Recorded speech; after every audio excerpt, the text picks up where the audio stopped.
Gonna pull the spark plugs one at a time to see where this thing wasn't firing.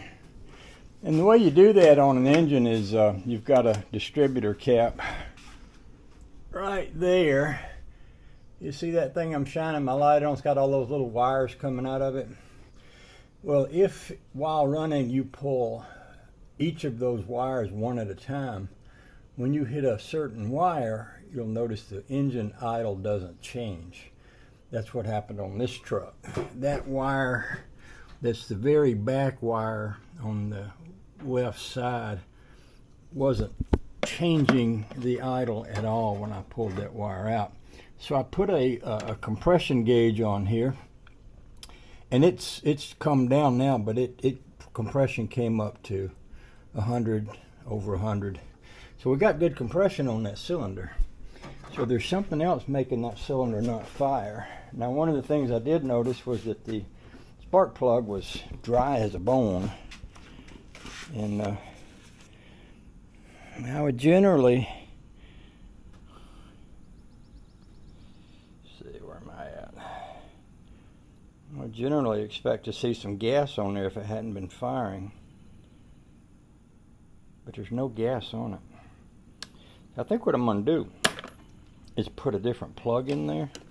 This is an NGK. It's a brand new one, but I've got some Autolite plugs that came out of this, and I think what I'll do is just stick one of those old Autolites back in there. We'll see what happens.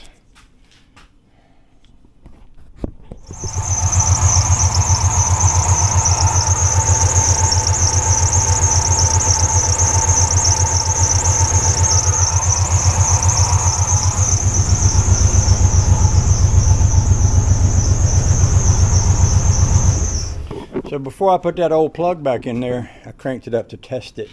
You could see it firing, I'm pretty sure.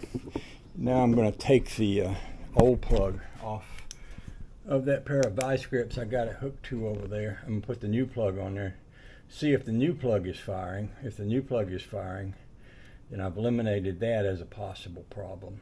If it's not firing, I can assume that that's the reason why it wasn't firing on that cylinder.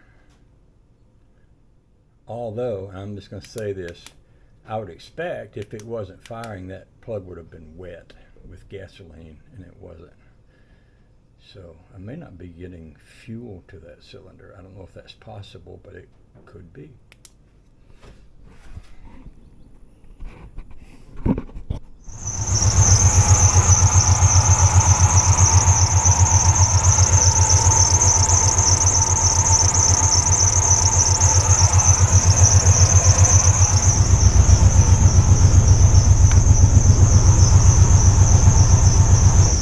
So that's the new plug firing. So I know the new plug is good. I don't have to replace it with the old plug. But I do have to look for what else might be causing that, which is probably going to necessitate a call to Cutworm. Cutworm is my go-to Ford guy. And used to be that Rusty was a guy that knew about Fords, and I could ask Rusty about things I didn't know about Fords. But now that he's passed away, all I got left is Cutworm. So, but thank goodness he's still around. I can give Cutworm a call and ask him to tell me what's going on or what to do next. I've had a few people talk about fuel pressure, and I'm thinking in terms that, yeah, maybe fuel pressure could be it. So I'll put this plug back in there and we'll listen to it run. But it may be that fuel, well, I got some, one lonely farmer commented on one of my videos, and he described or prescribed a lot of things to try that I haven't tried yet. You know, when I work on this truck, it's generally because I'm kind of caught up on my other stuff. Right now I'm waiting for a headlight for the Studebaker. and it may come today. I expect it will. And I got a guy coming over I'm going to do some wheel swapping with. A guy that's got some wheels that I want to look at, and then I want to sell him some of mine. There's also a car show later today. It's not very far away, and it will be half over by the time this guy comes and goes, but I got some friends over there that invited me to come over, and I hadn't seen them in a while, so I was thinking, well, that'd be a cool thing to do, is to, after this first guy comes and goes, if the car show ain't over, I could just drive down to the car show, and even if I only got to stay there an hour or two, it'd give me a chance to visit with my friends. That's kind of one of the things about messing around with old cars. You make friends, and you get a chance to run into them and go visit them and stuff like that, and it's always a good time. I'm going to check this one more time because I'm pretty dyslexic. I looked down in there, I thought I was pulling out the number 4, and I was pulling out the, well, I don't want to say a number 4 because these ain't numbered like a Chevy, but I thought I was pulling out the last cylinder. I was pulling out the cylinder before the last. So I'm gonna crank this and pull out that plug wire because I might have pulled the wrong plug.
I did. And I think the plug that I thought it was wasn't even the plug I was looking at. So we're going to go through that whole process again, doing the compression check and everything. And rather than leave y'all on while I muddle through, I'm kind of a muddler. I tend to forget what I'm doing or what I'm looking at or what I thought I was doing. I get confused. So I'm going to cut y'all off when I figure out what I'm doing, or if I find anything that's worth reporting, I'll get back to you. Love y'all. Appreciate you. Y'all be nice to each other out there.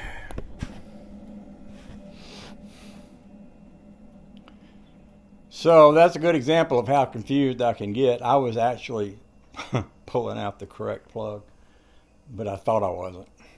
But after I got in there and got both hands on the wire and the wire down to where it goes, it was like, oh yeah, that was the wire I needed to pull out. But sometimes I'm just like that. It's probably a good idea why I don't work for you, because you'd be disappointed in me, I'm pretty sure.